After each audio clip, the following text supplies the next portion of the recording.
টাকা দিয়ে অনেককেই কিনবে মনে করেছে এরা। তাই আমি বলি, যারা আজকে মিটিংয়ে না এসে তৃণমূল কংগ্রেসের এমএলএ থাকবেন আর মিটিংয়ে আসবেন না, মনে রাখবেন তার সাথে দলের কোনো সম্পর্ক থাকবে না। আমি আজই বলে গেলাম, আপনাকে নিয়ে দল চলবে না।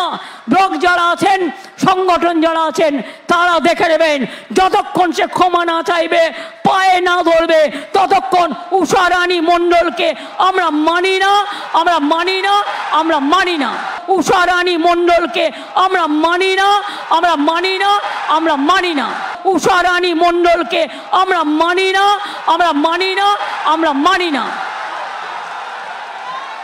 বিজেপির সাথে যাতে আঘাত করে তার সাথে আমার কোনো সম্পর্ক নেই, আজ সাথে আমার কোনো সম্পর্ক নেই, কোনো সম্পর্ক নেই।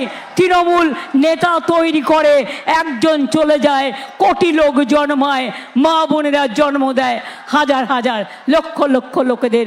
মনে রাখবেন, আপনাদের মতো লোক চাই না। আপনি আর আপনার স্বামী দলটাকে বেচে দেবেন আর মনে করেন আমরা সেটাকে সমর্থন করব না। টাকা লে হালুয়া ভোট মিটলো না, এখনই দলের বিধায়কের দেখানি। বলছে পায়ে না ধরলে আর আমরা দলে নেবো না, না কি সব বললেন। তো আমার বক্তব্য হচ্ছে যে আপনি তাড়িয়েছেন, আপনার তাড়ানোর আগেই তো আপনাকে ছেড়ে পালিয়েছে। আপনি তো আগে বলেননি যে বিজেপির থেকে টাকা নেয়, তাই তুমি আমার মঞ্চে এসছো, আমার মঞ্চে আর আসবে না, তুমি চলে যাও, তোমার বিজেপির থেকে টাকা নাও, আমার প্রমাণিত হয়ে গেছে। 2 নম্বর, যদি সেটা প্রমাণিত হয়েই যায় তাকে তো জেলে পুরে দেবেন আপনি।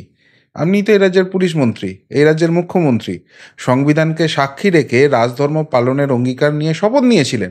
তাহলে সে বিজেপির কাছ থেকেই নিক, যার কাছ থেকেই নিক, কেউ যদি টাকা নেয় সেটা তো অন্যায়। তাহলে অন্যায় করছে আপনার রাজ্যে, সে শুধু যদি এসে আপনার পায়ে ধরে যে দিদি টাকা নিয়েছিলাম, এবার আমরা পায়ে ধরছি, 25 রেখে 75 দিয়ে দিচ্ছি, আপনি তাহলেই ক্ষমা করে দেবেন নাকি? মানে পার্থদের কেসগুলোও সেই একই। এতদিন দেখতাম যে হাইকোর্ট মানি না মানি না মানি না করে চিৎকার করতেন, কাউকেই তিনি মানেন না। এখন নিজের দলের বিধায়ক, তাকেও বলছেন মানি না মানি না মানি না। মানে সব ঠিকঠাক আছে তো বন্ধুরা? আজকে এই ভিডিওটা আমি পেলাম মিনাখার সার্কাস ময়দান, সেইখানে এই ঘটনা ঘটেছে। এবং এই নিয়ে কিন্তু রাজ্য রাজনীতিতে রীতিমতো চর্চা শুরু হয়ে গেছে। দেখুন, একটা স্পেকুলেশন ছিলই যে 2024-এর যে লোকসভা নির্বাচনটা হচ্ছে, এটা অবশ্যই দেশের প্রধানমন্ত্রী নির্বাচন করার জন্য মানুষ ভোট দিচ্ছেন, তার সঙ্গে রাজ্যের ক্ষমতা যাবে কি যাবে না তার কোনো সম্পর্ক নেই।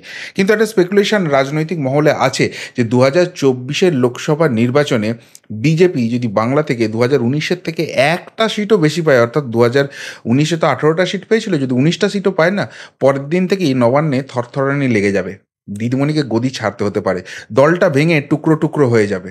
এটা একটা স্পেকুলেশন ছিল। কিন্তু সেটা সত্যিই হবে কি না, সত্যিই বিজেপি 2019 থেকে বেশি পাবে কি না, সেটা তো 4 জুন বোঝা যাবে। কিন্তু তার আগেই এইভাবে দলের বিধায়করা দূরত্ব বাড়াচ্ছেন, তাকে ছেড়ে চলে যাচ্ছেন। তার মানে কি, যারা রাজনীতিটা করেন, যারা এখনও তৃণমূল কংগ্রেসে আছেন, তারা দেওয়াল লিখনটা স্পষ্ট বুঝতে পারছেন যে 4 জুনের পর সত্যিই দলটা রাজনৈতিকভাবে থাকবে না, তাই আগে ভাগে বাবা পালিয়ে যায়। অ্যাটলিস্ট ওই একটু শাস্তি টাস্তি কম হবে, বা অন্য কোনো দলে যাওয়ার চান্স থাকলে সেখানে লাইনটা দিয়ে আগে চলে যায়, না হলে পরে গেলে আর জায়গা পাওয়া যাবে না, এরকম অবস্থা হয়ে গেছে। আর সেই জন্য শাক দিয়ে মাছ ঢাকার মতো করে বলছেন মানি না মানি না মানি না, পায়ে ধরে ক্ষমা চাইলে তবে দলে ফেরত নেবো, না হলে নেবো না।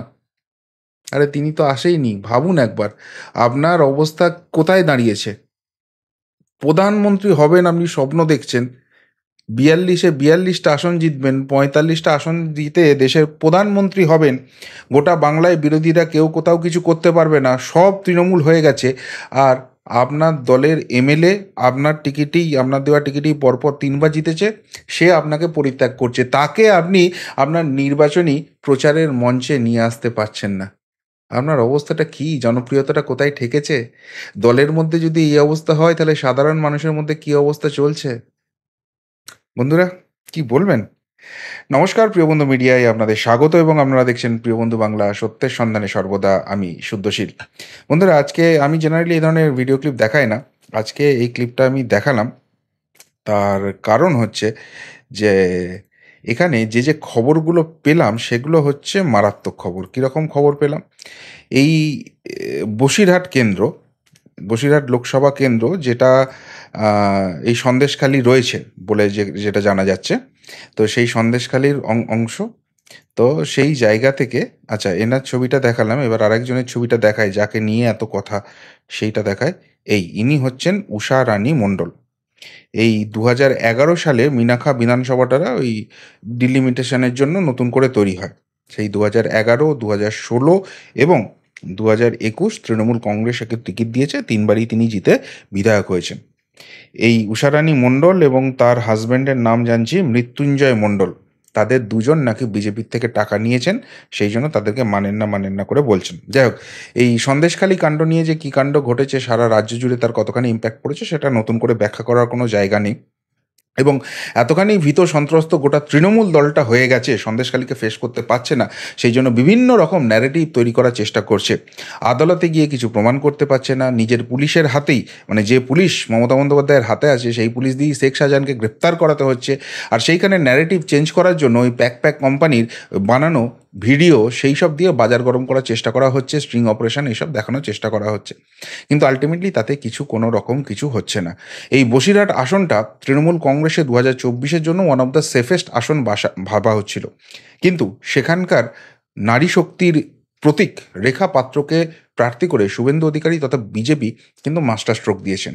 এর পাশাপাশি সেখানে কিন্তু আইএসএফ তারাও কিন্তু প্রার্থী দিয়েছে, তারাও বিভিন্ন পকেটে ভালো ভোট কাটবে বলে শোনা যাচ্ছে, বোঝা যাচ্ছে। এর পাশাপাশি সিপিএম কিন্তু এই আসনে প্রার্থী দিয়েছে। এখানে সিপিআই প্রার্থী দিত বামশরিক, কিন্তু সেই সিপিআইয়ের হাত থেকে সিপিএমকে এখানে প্রার্থী করা হয়েছে। সিপিএমের নিরাপদ সর্দার, যিনি এখানকার প্রাক্তন বিধায়ক ছিলেন, তাকে তো জেল খাটতে হয়েছে সন্দেশখালী কাণ্ডে, সুতরাং তাকেই প্রার্থী করেছে, তার সেন্টিমেন্টটা কাজে লাগানোর চেষ্টা করা হচ্ছে, ফলে তিনিও একটা ভালো ভোট টানবেন। তার উপরে এই বসিরহাট আসনটাকে Trinamool Congress taken for granted নিয়েছে। কেন? এখানে প্রথমে এই হাজি নুরুলকে প্রার্থী করা হয়েছিল। এই হাজি নুরুল যখন মানে তাকে নিয়ে এখানকার লোকজন খেপে গেল, তাকে প্রার্থী করলে তাকে হারিয়ে দেবে এরকম অবস্থা হলো, ইদ্রিস আলীকে প্রার্থী করা হলো। সেই ইদ্রিস আলী 5 বছর কমপ্লিট করতে না করতেই তাকে নিয়ে এমন অবস্থা তৈরি হয়ে গেল, গতবারে এখানে নুসরত জাহানকে প্রার্থী করা হলো। সেই নুসরত জাহান সারাদিন টিকটক করে বেড়ান ছোটোখাটো জামাকাপড় পরে, আর যখন সন্দেশখালীর মানুষ বিপদে থাকে, যখন শাহজাহানদের জন্য পিঠে বানাতে হয়, মা বোনদের সম্ভ্রম ইজ্জত নিয়ে ছেলে খেলা করা হয়, তিনি তখন ওই টিকটক বানিয়ে পয়সা রোজগার করতে ব্যস্ত থাকেন। ফলে সেই নুসরত জাহানকে এবার প্রার্থী করলে এবারে যে কী হতো খুব ভালো করেই বোঝেন। ফলে সেই হাজি নুরুলকে আবার ফিরিয়ে এনেছেন। কিন্তু হাজি নুরুল নিজে ময়দানে এসে খুব ভালো করে বুঝতে পারছেন যে এবার বসিরহাট যেটা তা কতখানি কঠিন। শেষ পর্যন্ত জিতবেন কিনা জানি না, কিন্তু জিতলেও সেটা টাইটুয়ে মার্জিনে হবে। আজকেই শুভেন্দু অধিকারী বলেছেন যে এই সন্দেশখালী নিয়ে তার স্পেশাল কিছু অঙ্ক রয়েছে। এখানকার যে 7টা বিধানসভা রয়েছে, সেই 7টা বিধানসভার মধ্যে 4টে বিধানসভাতে ভালো ফল করার মতো জায়গাতে রয়েছে বিজেপি, কিন্তু 3টে বিধানসভা সেখানে তাদের সাংগঠনিক শক্তিও অতটা ভালো না, এবং তার উপরে তার যে ডেমোগ্রাফিক ব্যাপারটা, মানে যাদের ভোটে মমতা বন্দ্যোপাধ্যায় ভোট পান, সেই জায়গা থেকে বিজেপি পিছিয়ে আছে। ফলে কষ্টকর আছে ব্যাপারটা, এবং সেই অঙ্ক মেলাবার জন্য এখন থেকেই কিন্তু তিনি ঝাঁপাচ্ছেন, এবং তিনি বলেছেন সর্বশক্তি দিয়ে তিনি ঝাঁপাবেন। আর এর মাঝখানেই যেটা খবর পাওয়া গেল, এই উষারানী মণ্ডল তিনি কিন্তু মুখ্যমন্ত্রীর সভায় যাননি। সবথেকে মজার কথা, সভাটা যে সময়ে হওয়ার কথা ছিল তার অন্তত ঘন্টা 2 বাদে মমতা বন্দ্যোপাধ্যায় সেখানে পৌঁছেছেন, এবং গিয়ে অজুহাত খাড়া করেছেন যে ওয়েদার খারাপ ছিল, সেই জন্য নাকি তার পৌঁছতে দেরি হয়েছে। কিন্তু ততক্ষণে কিন্তু গুঞ্জন শুরু হয়ে গেছে সন্দেশখালী জুড়ে, ততক্ষণে গুঞ্জন শুরু হয়ে গেছে বসিরহাট জুড়ে। কী কারণে? দুটো কারণে। এক, এই মমতা বন্দ্যোপাধ্যায় কিছুদিন আগে বলেছিলেন যে হাজি নুরুল যদি বসিরহাট থেকে যেতে, তবে তিনি বসিরহাটে পা রাখবেন। সন্দেশখালীতে এত কাণ্ড হয়ে গেল, এরপরও তার কিন্তু সেখানে পা রাখার হিম্মত হয়নি, এবং এখন গেলে সেটা যে কতখানি বুমেরাং হবে তিনি নিজেও জানেন। ওই জন্য হাজি নুরুল জিতলে তবে তিনি যাবেন।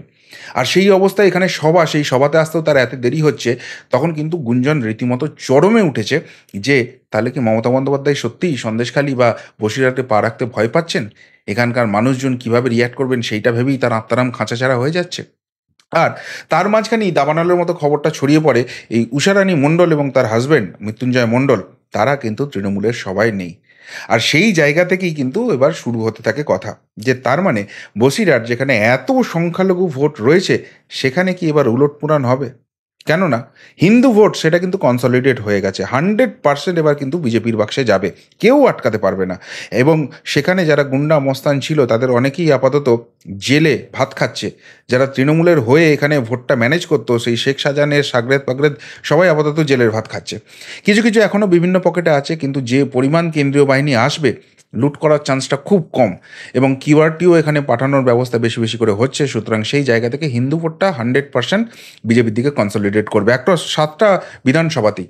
কেননা কীভাবে তাদেরকে অত্যাচারিত হতে হয় দিনের পর দিন, সেটা তো তারা খুব ভালো করে জানেন। তাই তারা চাইছেন একটা উলটপুরন এখানে হোক।